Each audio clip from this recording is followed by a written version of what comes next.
Thank you so much for being here. You've been a loan officer for 10 years. You started in a call center in 2015. You almost quit after your first year because you thought it was terrible. You joined retail in 2017. Now you do it every year. You do about 40 million a year, about 40 million, about 150 units. You have one LO, one LOA, and one processor under you. You're you're 35 years old. You're already a father. You have a beautiful baby. You have a beautiful wife. You have a beautiful golden retriever. You're a millionaire already. Uh, what are you most proud of? You're living the American dream. I think honestly, I'm most proud of what you just said. I mean, I'm very proud of my wife, my son, my family first and foremost, and then just the opportunities the mortgage business has provided. I'm not the smartest person in the world, and certainly it's opened doors that I didn't know were existed, and it's really helped me honestly have a good relationship with understanding money and how to use it as a tool for yourself, and help actually transplant that into our clients' minds as well as we talk to them, which I think that's probably what I'm most proud of. But first and foremost, my family, for sure. It's a good place to be in life when you're proud of your family. I want to right off the bat go into your view on money and finances. What is your personal philosophy when it comes to money for the public and then for yourself as a loan officer? Yeah, great. So great question. I think the average American, the unfortunate reality is that the majority of their net worth is tied up in their primary residence. And I think the opportunity that people have, maybe that they don't necessarily understand, is, hey, sometimes putting 30% down on a house versus putting 10% down and investing the difference can make a huge difference in your personal finances over a 15 or 20-year time horizon. I think, a lot of people are very proud of trying to pay debt off early. And maybe in this higher rate environment, you can make an argument for maybe prepaying some of your mortgage, but certainly people with COVID rates, I think it's insane to prepay any type of those low rates you had. When you look at when the markets are turning, an average of 10% over the history of the stock market. I mean, home equity is great. Ultimately, it's a shelter for you. It shouldn't be your only kind of investment that you have out there. So I think general public would benefit from, hey, just starting, right? Even if it's $200 a month or $50 a month or anything, just starting to invest in something monthly on a cadence that's automated, I think is really important. I think most people are thinking, hey, is Social Security going to give me enough money to retire? Will I ever be able to retire? Will I have that option to retire? And I think people underestimate how much money you probably need to live the life you want to lead in retirement as well. And that looks different for everybody, right? Some people are like, hey, I need 70, 80 grand to live a comfortable life in retirement. Some people are like, hey, I want all these different things. I want to be able to travel and go all these different places. And, that might take $200,000, $300,000, $400,000 a year in retirement. So trying to understand, I guess, what your life looks like with the amount of money you need to live is important. And then obviously coming off a crazy amount of inflation here over the last 4 years, how does that project, 20 years into the future, 30 years in the future when you think about retirement as well? So that's probably a general public overview. For me, I'm very fortunate. My wife and I both came from dual income households. We're believers in dual income households, and she's very good at what she does. So thankfully she has a salary, and I get to be a loan officer and come from a place of like, if I don't get every deal, like I'm not sweating about my bills getting paid that month. So we're pretty aggressive on our, how much we invest. We try to invest somewhere between 30 to 35% of our income throughout the course of the year. Our goal is when we turn 55, we don't know if we'll retire, but we want the option to be able to say, what do we want to do today at 55? So just having smart people kind of breathe into me early in my career and my life about, hey, listen, you're young. The opportunity you have for compounding interest is high. Take advantage of it, right? So you can get aggressive with it, especially, we were coming off COVID years where, if you had a pulse, you could make a really good living in this business. And I think some people maybe got caught up thinking that was going to be forever types of income and maybe outpaced their lifestyle a little bit. We live in a pretty modest house, drive modest cars. Like we don't go out and spend frivolously on things that, make us look like we're doing great. Right. So we're pretty focused on how do we keep investing heavily while we're young and getting as much money in play to compound here in the next 20 years. I love that. You're very responsible with your money. I remember the first conversation we had, you told me about how you chose actively to not upgrade your lifestyle and instead enjoy what you have because you already are happy the way you're living. So my question to you is, and this is a question that a lot of loan officers really struggle with. What are the things that make you enjoy life outside of work? Yeah, I'm a very simple person. So I spend time with my family, I work, and I play golf. And that's me in a nutshell. Like those are the three things that I just like to do. I keep life pretty simple. Golf is definitely my biggest hobby outside of my family and work. I grew up, my dad put a club in my hand when I was 7. I played, I was mostly a soccer player growing up. And I joke with him now. I said, "Hey Dad, at 14, you didn't think to tell me that you're 5'8", you're not going to play Division I as a goalkeeper here. Maybe we should hit some more golf balls and see what happens." But yeah, so that's how I spend my free time. I love to play kind of tournaments. I love to play, matches within the club and tournaments they have within the club. And that's really my outlet to blow off stress and then stay competitive outside of work too. So then I want to go back. That's really good. And what I want to really understand is how you feel and what's your mindset on a day-to-day basis. I assume you're not really thinking about, you don't have much money stress right now. At least you're not worried about paying the bills. Is that right? That's fair. I mean, yes, the bills are covered. So I'm not stressed in that way, but I think no matter what, you're always stressed about, are we saving enough? Are we doing enough? Things of that nature. But I don't have much kind of day-to-day stress about money now. Perfect. So that's a great segue. What is your relationship with work and money now that you know your baseline is covered and you have a safety net and you'll be okay for the next X number of months or years if you stop bringing income? Can you repeat that one more time? Hold on, make sure I got the question right. Yeah, it's like, how do you feel and how do you think about work and money, knowing that your baseline is covered? You're in a safe place. How I guess let me rephrase it. How have you changed as a person since from beginning in a call center to now, where you're successful, objectively successful? Sure. I think when I was working in that call center environment, I felt a lot of stress because, I was 26 years old or 25 years old and I had credit card debt and I hadn't really ever, made money. And I felt the stress that I lived and died with every deal. And if it didn't work, it was a disaster. And now I feel like when we advise our clients, I can give good advice and know if they decide to work with us, fantastic. But if they don't, it's just kind of right off my back and we just keep rolling from there. I don't feel the stress of having to get every deal that comes across our desk from a financial standpoint. Now, we still want every deal that comes across our desk. That doesn't mean we don't. We're not going to get that. We understand that. But I just feel like we can advise properly and speak our mind and not just talk about interest rate and payment and kind of have deeper financial conversations with our client. So because you're in a better place, a safer place, you are able to perform your job even better because you're not worried about converting a client anymore. I think that's a fair thing to say, for sure. I think all loan officers have to have their personal finance settled first to really be a great loan officer. It's true. It's really interesting, the transition. I coach over 100 loan officers at any given time, and I noticed like the moment they become a homeowner, they become significantly better loan officers. The moment they have 6 months of reserves, they become significantly better loan officers again. And when they become a millionaire, it's like no one can really compete with them anymore. They dominate their market. It's a mental thing and understanding what your client is going through.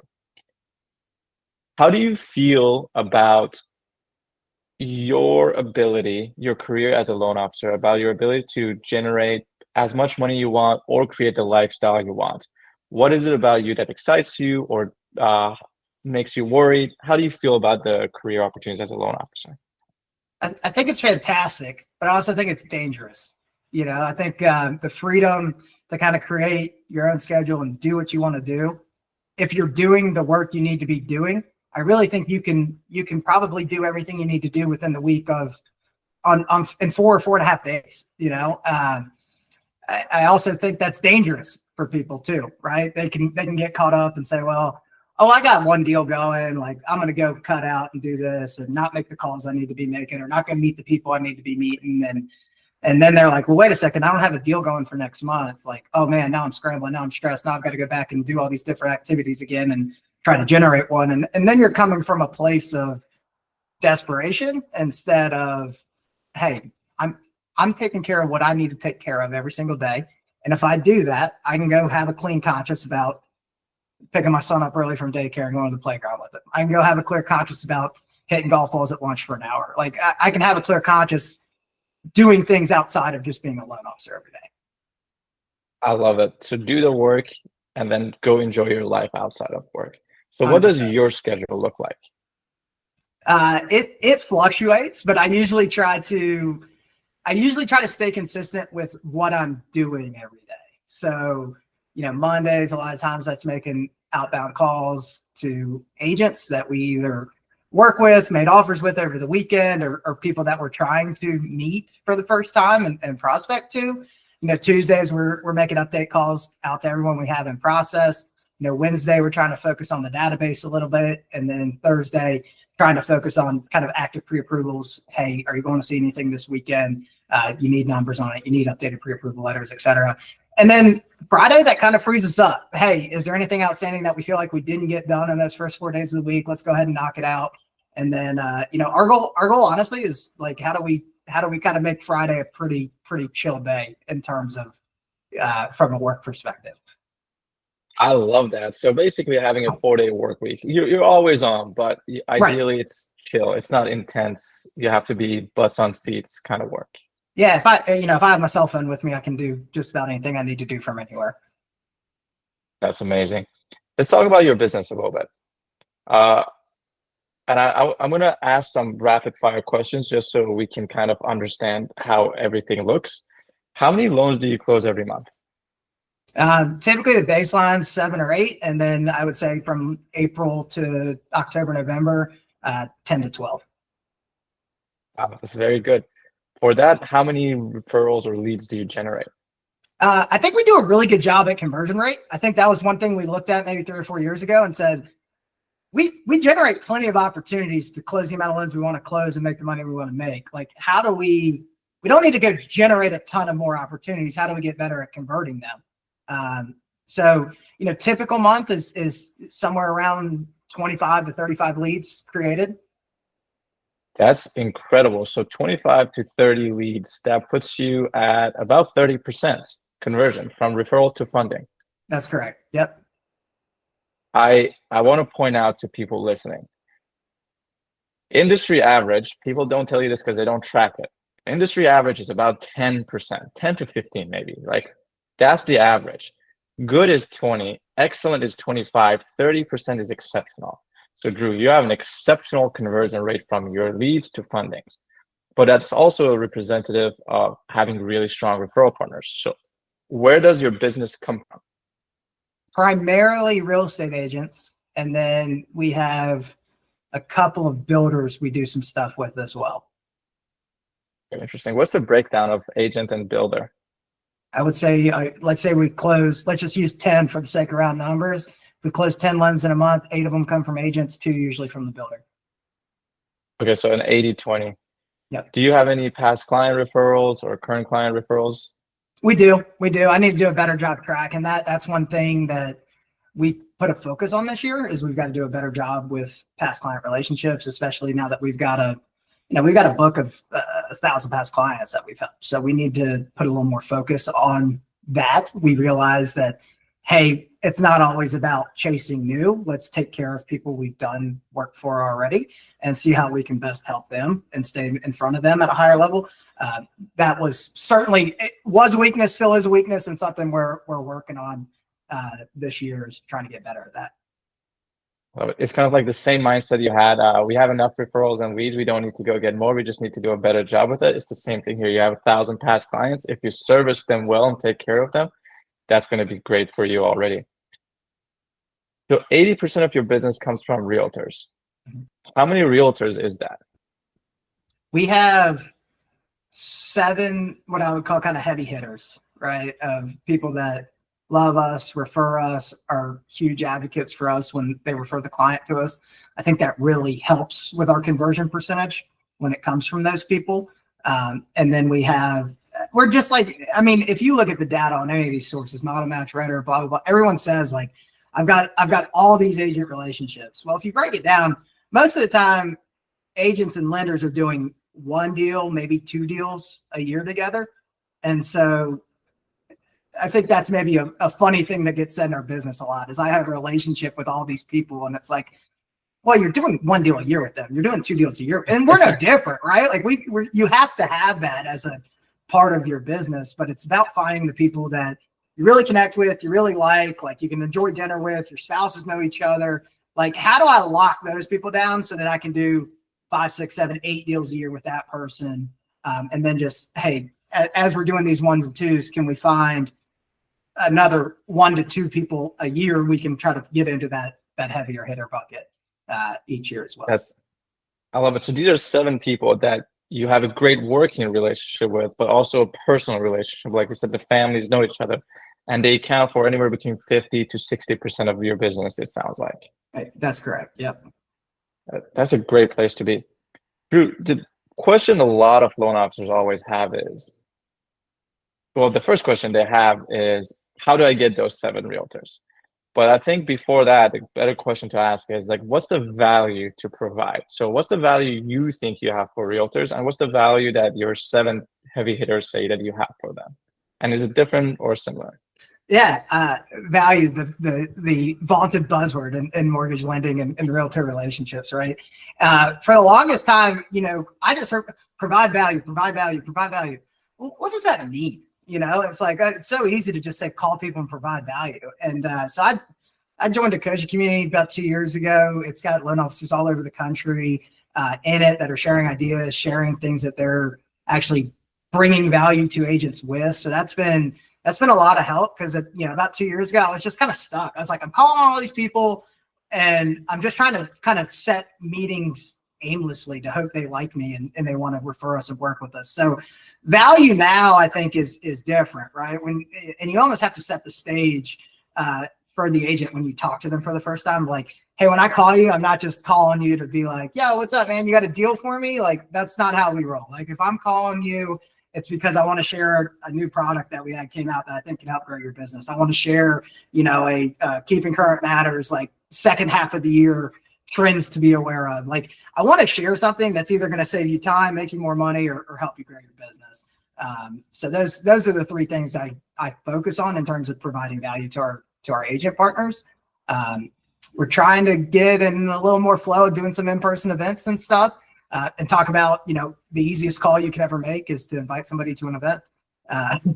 But so those would be the main things. It's like, hey, what can I read? What can I take in? What product did we just roll out where I can call someone and say, like, I don't even need to go meet with you, right? Like, I'm just calling you to say, we have this available. I want to make you aware of it. It exists in the marketplace. And, if there's someone that needs to be pre-approved or you have a fit for it, we'd love to talk to them. That's so good. I like what was it? Make them money, save them time. And what was the third one? Or help grow their business. So kind of make them more money is the overarching theme there. Oh, I love it. How have you grown as a loan officer in terms of what you provide to your realtors, especially like as you meet them earlier, and then as you develop a relationship with them? Yeah, I think the biggest thing we do from a value perspective for our agents is that we do a good job when they give us a referral. I think people overcomplicate it, and there's a shiny object out there. Like, I've got to give them this, I got to do that.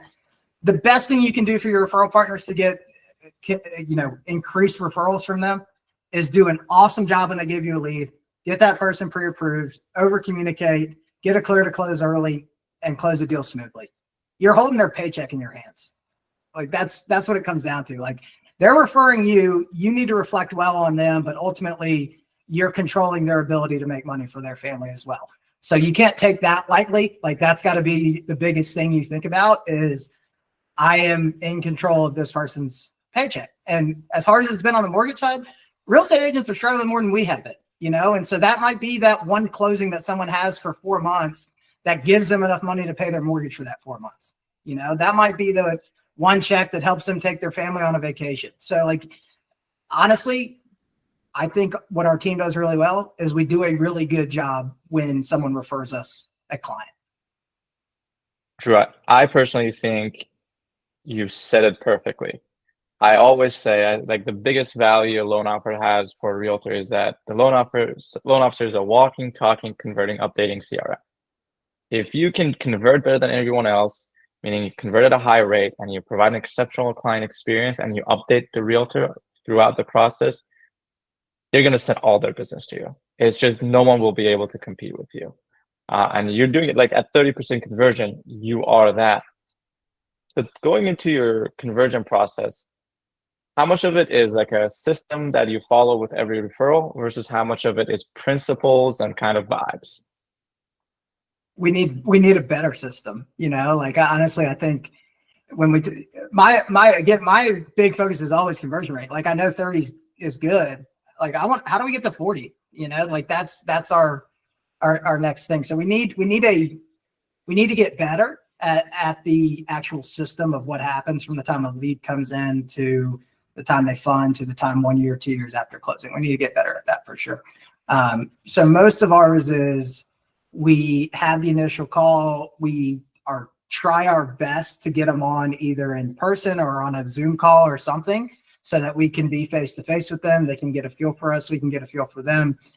You can pick up a lot on facial expressions, tonality, how they're talking, if they're actually understanding what you're saying, or if you need to go deeper on something with them.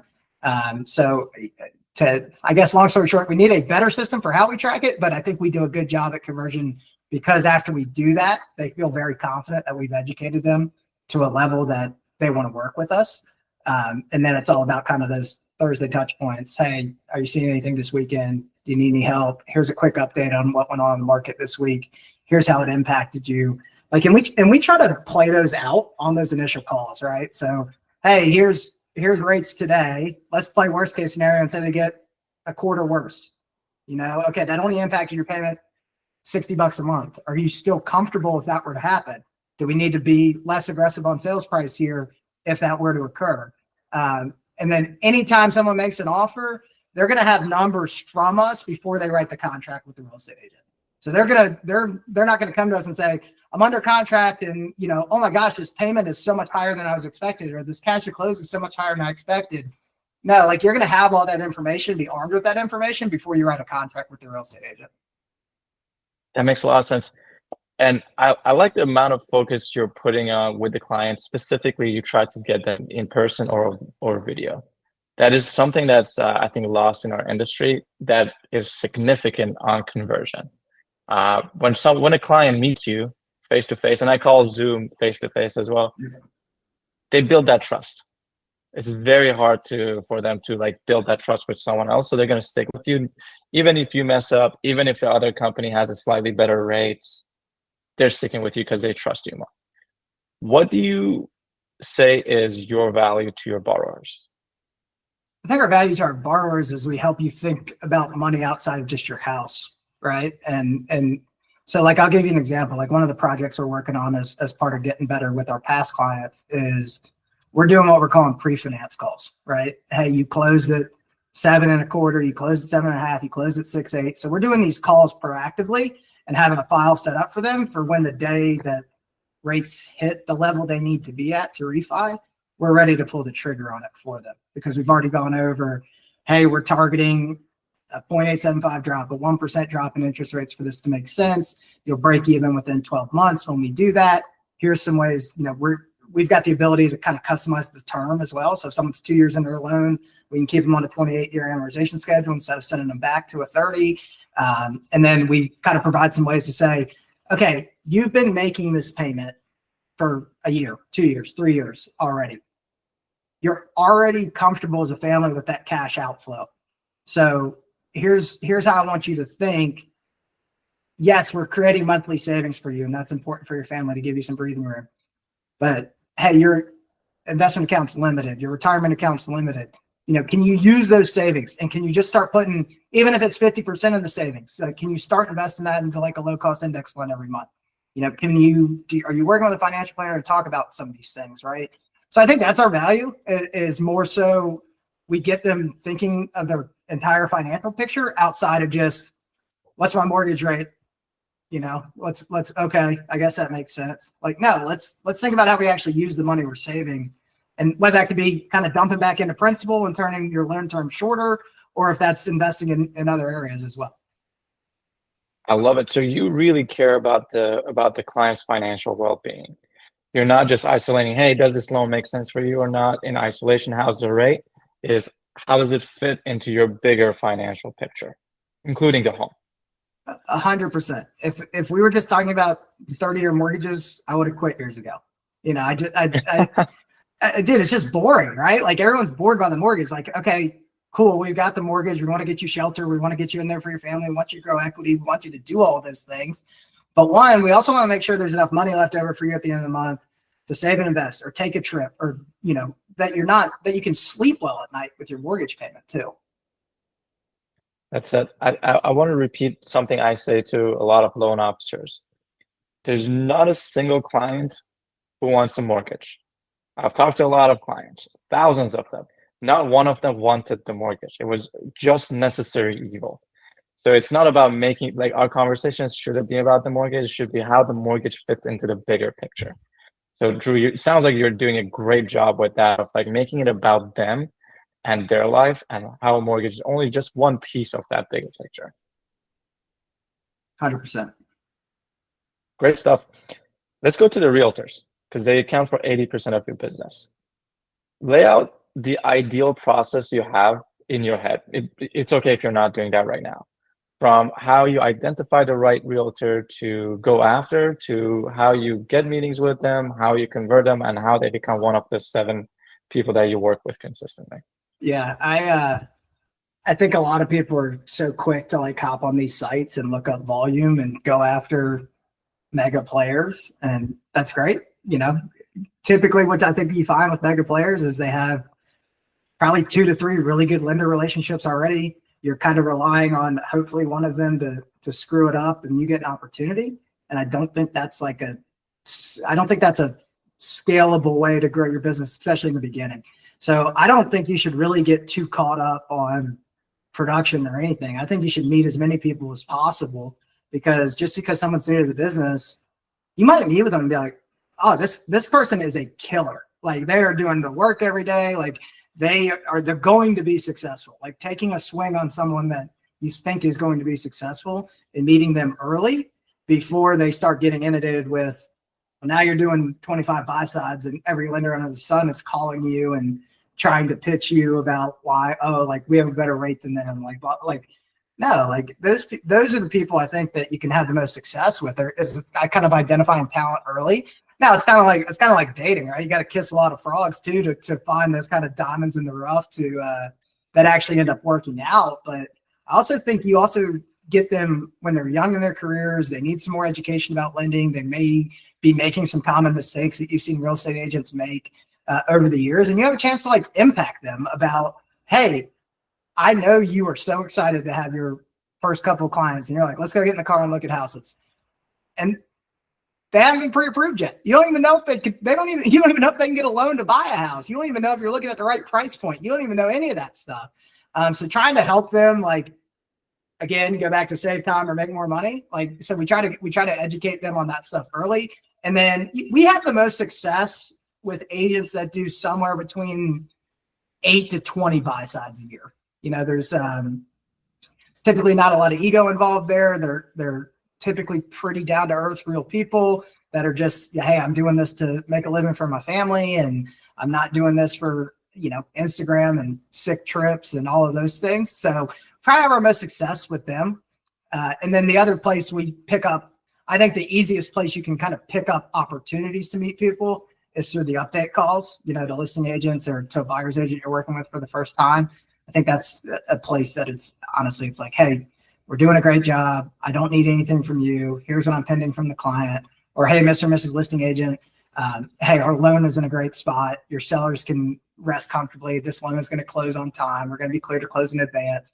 Like, just doing stuff like that. It sounds so simple, but we take it for granted sometimes as loan officers and we forget to do it. But those are some of the easiest meetings you can ever pick up, is by doing that good job during the transaction and then asking for, hey, can I have the opportunity to meet you now? Like, I'm not even saying like, let's go do business together. Like, let's go meet each other. Make sure. Big thing for me is like, I want to like the people I work with from a referral standpoint. So just because someone's might be a bigger producer, if we don't like each other, why are we like, let's not be adversarial on every deal we're trying to work on together too. Like, let's find people that we enjoy being together and working together and building things together, as opposed to spraying and praying to everyone under the sun. I love it. One thing you said, I want to make sure I understood, like, we're not adversarial to each other, the loan officer and the realtor. Do I understand as if, like, even if you guys decide not to work together as referral partners, you still want them to be happy when they see your name on a pre-approval? Yeah, 100%. 100%. Great. That makes so much sense. I think that's something a lot of loan officers completely ignore, that how their name and how their brand impacts their clients in the marketplace. Meaning just how likely their offer is to be accepted, what their experience will be in the transaction, because the listing agent already has a personal opinion of you, the lender. So how do you think about your brand? I want our brand to be recognized as, if we put a pre-approval letter out there, the loan's going to close. Like, we've done everything we need to do up front.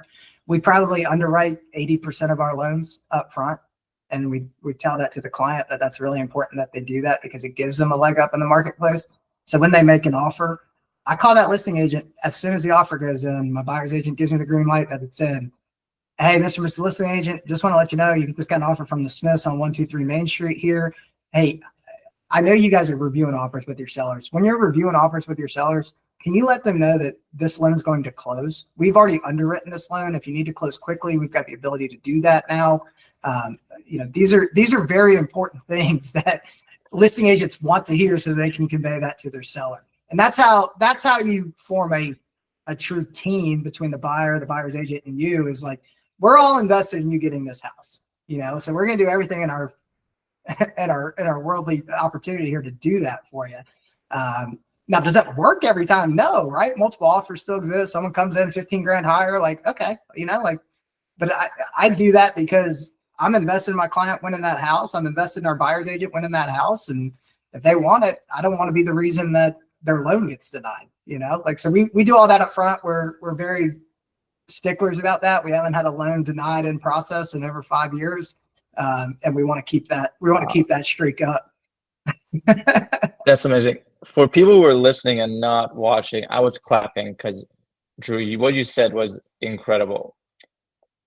Here's the thing. Here's a process I want to outline. And Drew, again, correct me if I'm wrong here. You're underwriting 80% of the loans at pre-approval, not like when they're under contract, at pre-approval. So that client, all they need is essentially the appraisal. But you take it one step further, because this on its own is good, but what you're taking a step further is, when the offer is going in, you're calling the listing agent and letting them know that the client is good to go.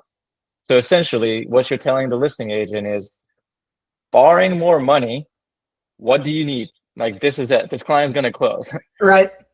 And what happens then, because you're getting a lot of meetings from listing agents, like the listing agent saying, wow, no other loan officer is calling me, telling me the client is pre-approved or is underwritten already.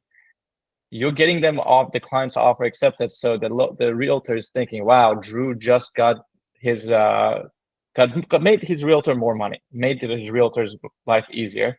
So when you come back and you show them how good you are throughout the process and ask for a meeting again, they're very likely to say yes, because they've seen you be competent throughout the entire process. Correct.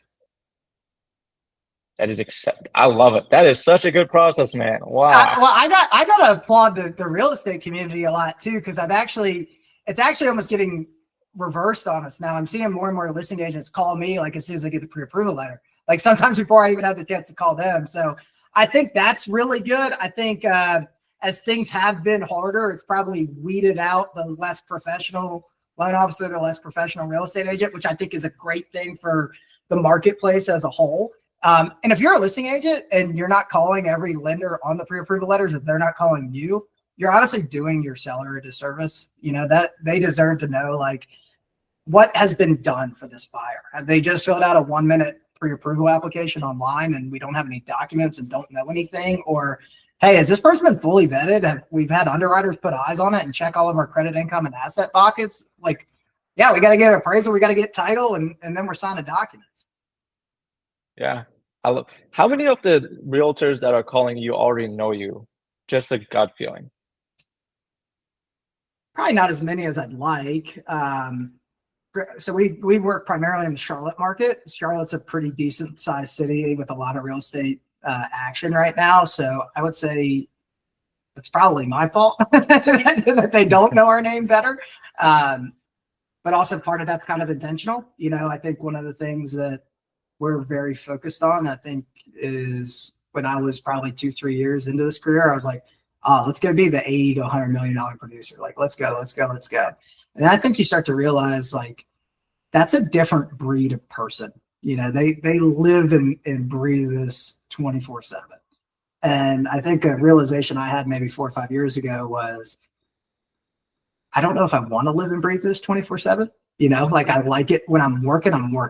And when I'm not, I like to be kind of away for a little bit. So I think there's a combination. I think that for loan officers as a whole, I think you should be really honest with yourself about how much money do I need to make, how much money do I want to make, and how much work goes into those two things. Because I mean, I know a couple $100 million people, they are wired totally different than I am. And I'm at this stage of life where I'm enjoying being with my 2-year-old and making a great living and taking care of our clients and being able to still play some golf here and there. And like, that's important to me. Like I don't, and that's part of the reason we're pretty aggressive, like with our savings, is we know if we're aggressive there, then we don't have to do this forever. Right. And so I think just being honest with yourself as a loan officer, it's so easy, especially when you're meeting with the sales manager, to be like, I want to be $100 million producer because you think that's what they want to hear. Like in all reality, like we want to put together a plan that works for you, right? So if you want to be a $15 million producer, that's great. Like that's awesome. There's a good living to be made there. And like, here's the work that it looks like to do that. If you want to do 100 million, like you better like waking up at 4 a.m. and work until 9 p.m. every night, and you get the financial reward of that, but that's a totally different life than a lot of people are ready for. You said something that I wish more loan officers actually took the time to think about and understand about themselves. Like, what is it that you want? What makes you happy? Because I personally believe the highest life quality in this industry is a loan officer doing 10 loans a month with 1 assistant. That's the best life. You work your 40 hours a week. Some weeks it's even going to be closer to 30. Some weeks it's going to be 50. Yep. But you have an assistant who's professional. You don't have to be a hard manager. You don't have to manage a million different systems. You get to have your 7 referral partners that are your best friends, and you do cool stuff and you get to care about your clients and make a great living. But so many of us are that $100 million, like that's such a shiny plaque to have. But like you said, perfect. You have to be wired differently and you have to want it with really your whole being. 100%. I'm glad you said it. I mean, I've gotten a chance to be coached by a couple of them, interacted with a couple of them. And I think that was like the greatest realization for myself is like, they do more than I'm willing to do. And that's, that's okay to know yourself well enough to say that that person is always going to be a bigger producer than I am. And that's, you got to, It's hard to shed that to the side to say that. But like, I think being real with yourself is one of the most important things you can do. Because your identity sounds like also your identity isn't tied to your production number. Drew is bigger than just a loan officer. Drew is a father. Drew is a golfer. Drew has a lot of other pieces of his life that he cares about. Is that right? Yeah, 100%. Drew, what's one common advice given in our industry that you tested and you're like, this is just bullshit. It doesn't work. At least it didn't work for you. Ooh, I think when we talked on our initial call, open houses have never worked for me. And I know people kill it on them, man. I know people kill it on it. It's just, it's not my style to just kind of stop into an open house or kind of feel like you show up unannounced. And now, granted, I know you can make some pre-calls and say, hey, do you want someone to work there this weekend? And I think I just kind of learned, early on in my life that open houses weren't my thing. But that doesn't mean I know loan officers who kill it on open houses too. So that's not to say it's a bullshit idea. It just wasn't an idea that worked for me. It wasn't for you. Yeah. I know I built my business a lot on open houses. I know it works for a lot of people, but I also know for some people, it just makes them miserable. So it is not for everybody.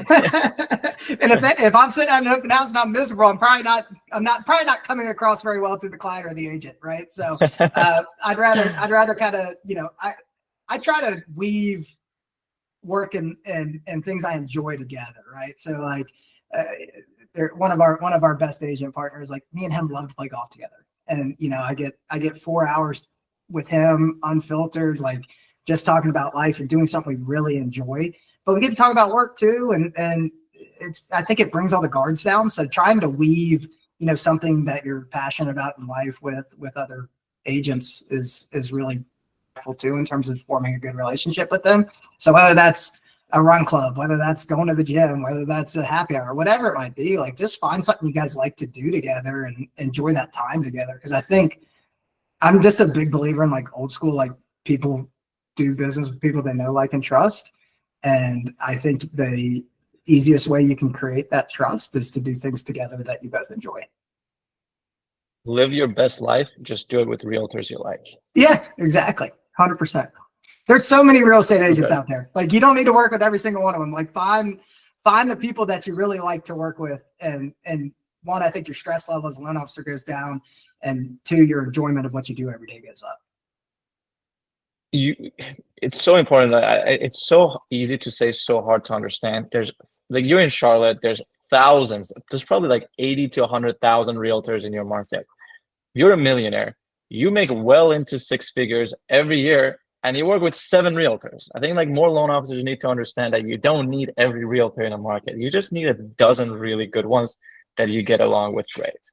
Yeah, I mean, we've got Charlotte's reaping the benefits of higher home prices, higher loan amounts. And, so in theory, I mean, dude, you can do 2 or 3 loans a month in Charlotte, and that can be $1.2 to $2 million worth of volume just on that type of, just on 2 to 3 deals. I think people sometimes, I know everyone likes to focus on units, and units are important, but we don't get paid on units, we get paid on volume. So you can find good loan amounts and not have to do 20 loans a month to make a good living in this business. That's it. Drew, what's one advice that you want to give loan officers, and specify what kind of loan officer the advice is for? I would say this is probably for people that are in that kind of first 1 to 3 years. Understanding that those are probably the hardest 3 years of your career, if you're doing the work you're supposed to be doing, because that's when you should be meeting as the most people you'll ever meet. That's when you should be at every single event. That's when you should be at working open houses on the weekend. That's when, and it feels like, man, I'm working a ton. I'm not quite seeing the financial reward of it yet. And I think nowadays it's actually kind of easier and quicker to get the financial reward because of loan amounts. But I would say, just if you are newer to this business, just commit that the first 3 years are going to be really hard. And can you get past that, and can you do the work that's required in those first 3 years? Because you'll work up, January 1st of year 4 and be like, all right, I've got a couple of referral partners that are really solid, that refer me frequently. I've got, now I've got 80 past clients that I've closed now. Like, you now have established relationships with people that you should wake up and know, like, okay, it's January 1st. I'm going to do 15 million. It's just going to be, where's it going to come from? Right. Or maybe it's 20, maybe it's depending on how hard you work those 3 years, you might wake up and say, I'm going to do 50 million, in year 4 because of how hard I've worked in the relationships I've established. So that'd be my biggest piece of advice. Just be patient. Understand those first couple of years are really difficult, and you're probably working more and getting paid the least you'll ever get paid in this business. True. It's very, very, very true. Just make it to year 4, but not just survive year 4. Do the work, build the foundation. Correct. Can people reach out to you? Of course. What's the best way? They can text me on my cell, 804-291-6052, or they can email me at drew.ferguson@figment.com. Amazing. Drew, you have been so good. Thank you so much for being here. Thank you, and we'll talk to you soon. Thanks, Sam.